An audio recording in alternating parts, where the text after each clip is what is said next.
Hola, ¿qué tal? ¿Cómo están? Bienvenidas, bienvenidos. Gracias por acompañarnos en esta nueva edición de Tribuna, empezando con el mes de la patria, con varios temas para hablar, por supuesto, que tienen que ver con nuestra independencia, estas celebraciones, por supuesto, unas felicitaciones a todos, a todas, ya en forma retrasada por el Día del Trabajador. Y bueno, fueron días de festejo, ¿verdad, Gloria? ¿Cómo estás? ¿Qué tal, César? Y también un saludo para la audiencia. Sí, realmente, y un mes que para nosotros es muy especial. Hay días patrios, el Día de la Madre, que son muy afectivos, o sea, hay Día del Trabajador también. Creo que mayo es importante y encima con una característica que estamos entrando.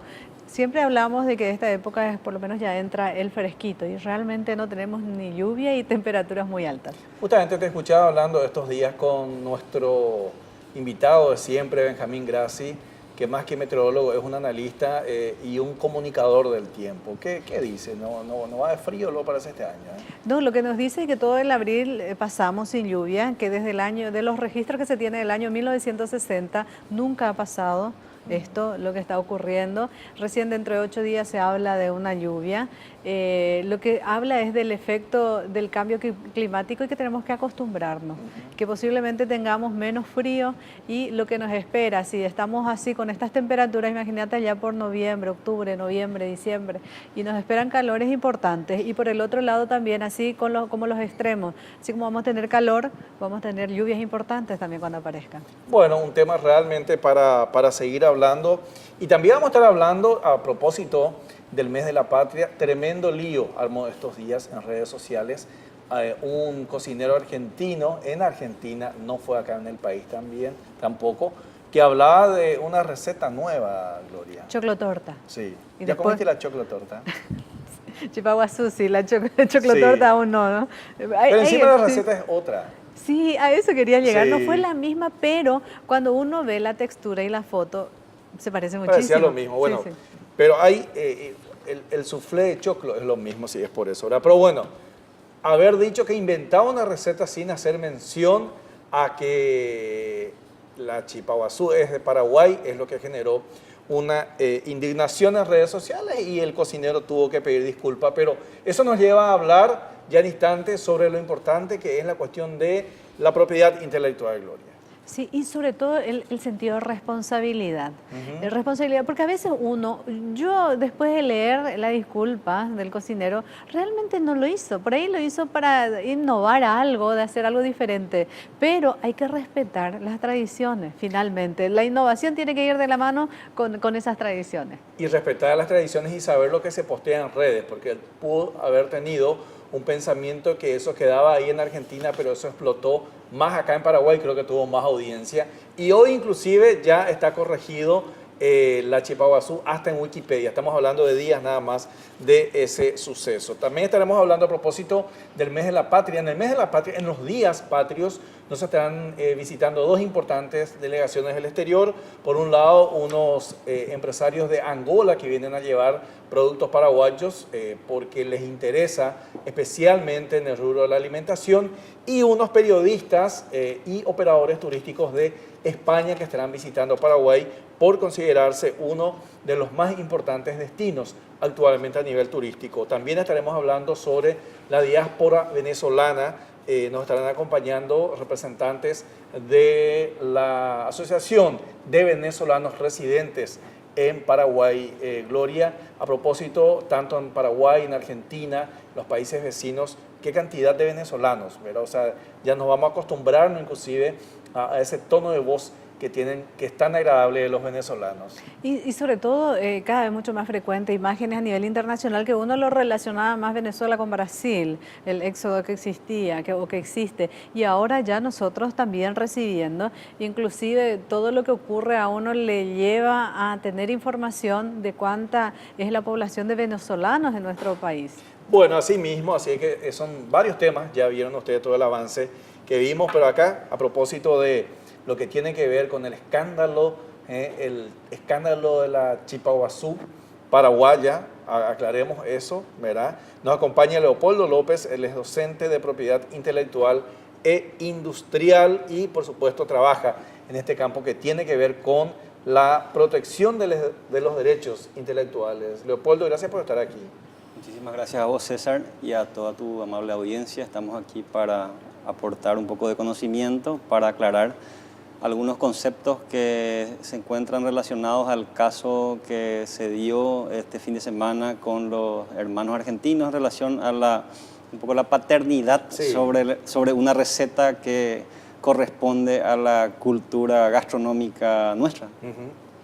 Por ejemplo, o sea, ver como que se dieron dos situaciones, ¿no? Uno, creo que fue dirigido, cocineros van dirigidos para un público argentino. Por ahí, desde ese punto de vista, no estaba hasta... uno podía admitirlo. Ahora, por el otro lado, como el tema de Internet, cómo transversalmente corrió y uno lo sintió desde aquí. O sea, cómo, por ejemplo, uno puede de lo que es nuestro cuidar, uno puede alegremente ponerle otro término, por ahí no, sin intención de ofender tampoco, ¿no?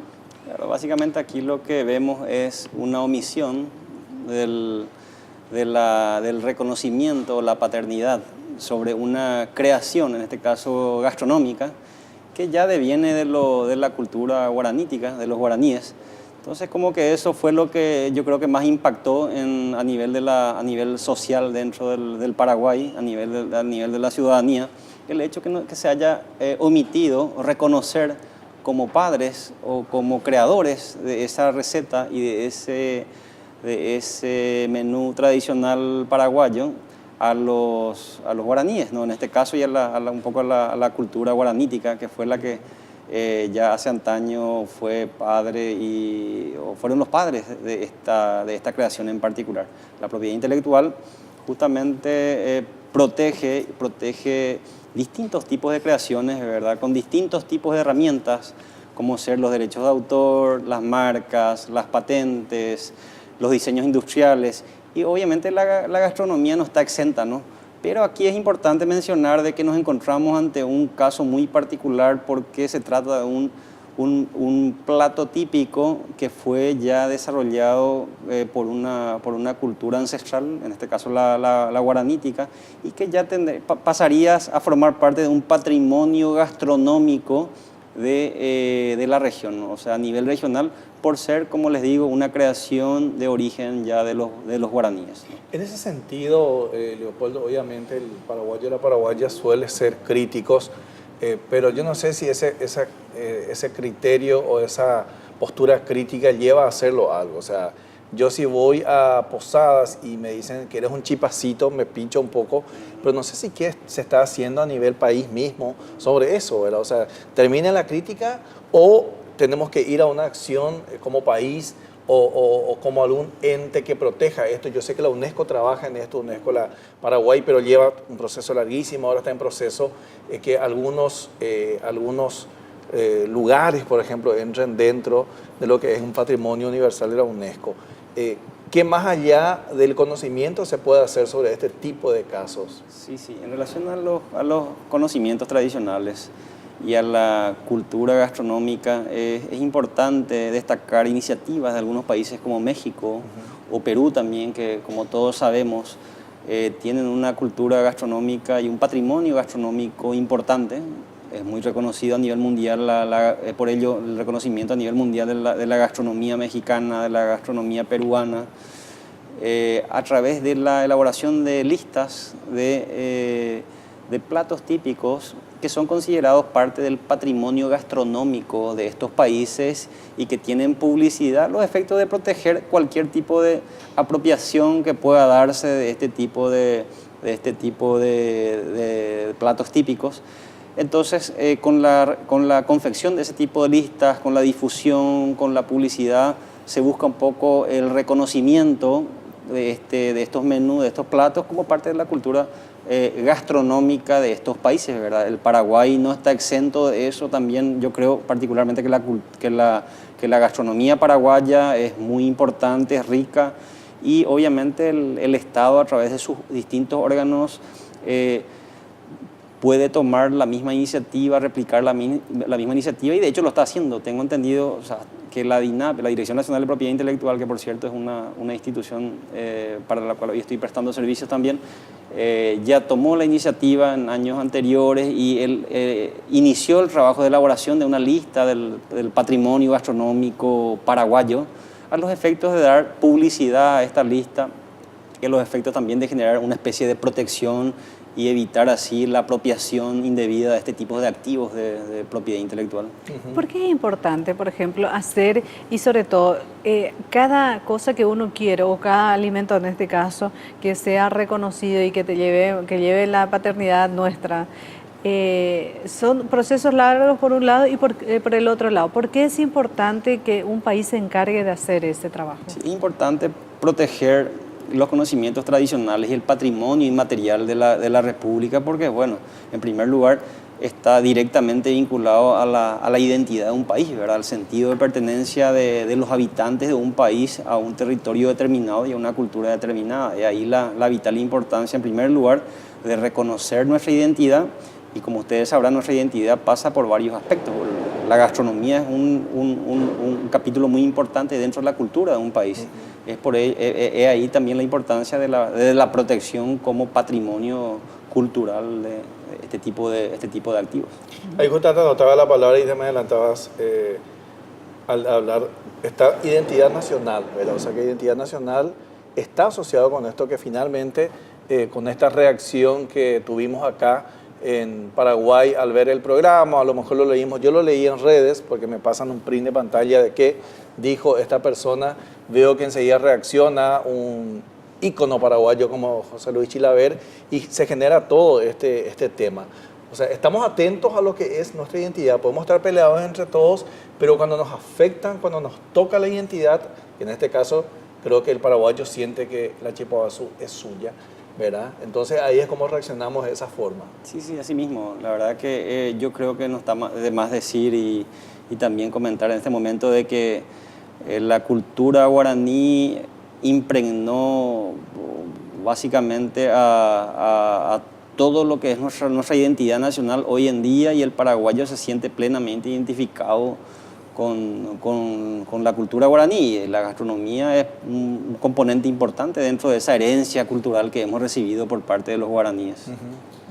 En esto, por ejemplo, del proceso que se está haciendo, a veces se habla del tereré también, que creo que los brasileños lo hicieron como suyo. ¿Cómo uno puede llegar? O sea, son pujas que uno lleva a nivel de un país y otro. ¿Existe una historia también para avalar de quién, dónde se dio inicio? Y sobre todo nosotros que tenemos la cultura de que ya había población antes que vinieran los españoles. ¿Cómo se maneja todo eso? Sí, sí, lo que muchas veces ocurre es de que se utilizan ciertas herramientas de la propiedad intelectual, como ser la marca, por ejemplo, para intentar apropiarse de este tipo de productos, ¿no? ¿Verdad? En el caso de los productos alimenticios, en el caso de las bebidas, de los alimentos, siempre es un caso muy común el tratar de utilizar la propiedad intelectual para apropiarse de ese tipo de productos. Mencionaste el caso del tereré, por ejemplo, ¿verdad? Que fue un caso que se dio en el Brasil, ¿no? De empresas que solicitaron el registro como marcas del tereré. Pero es importante en este caso particular y en este ejemplo que estás poniendo mencionar de que en el caso del derecho de marca, el derecho de marca es territorial, ¿verdad? Eso es un derecho que tiene vigencia y tiene validez exclusivamente en el ejemplo que pones para el territorio brasilero, de concederse ese título de marca. O sea, eso no rige para la República del Paraguay porque las marcas tienen validez territorial.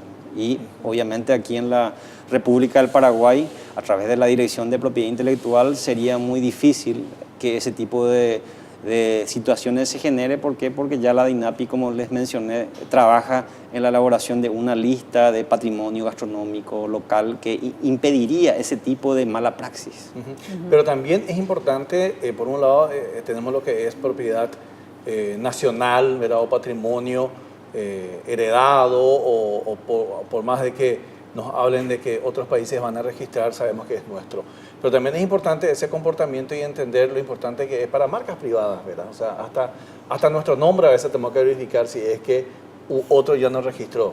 Totalmente, o sea, la marca es importante mencionar que cumple una función, un rol muy importante en el comercio, por ser un activo hoy de vital importancia y por cumplir también una función diferenciadora que muchas veces sirve para diferenciar la calidad de un producto, o sea, le ayuda al consumidor a distinguir la calidad de un producto y también a distinguir el origen empresarial de los productos. O sea, no está de más decir también y mencionar esa función vital. Ahora, sí no podemos descartar de que puedan darse este tipo de controversias o superposiciones que versan sobre la importancia de la marca y, por ejemplo, un producto que forma parte del patrimonio gastronómico de un país, ¿verdad? Y que ya fue desarrollado de forma ancestral por culturas ancestrales como ser la guaranítica. Entonces pueden darse ese tipo de conflictos y allí en donde también el Estado entra a poner un poco de orden,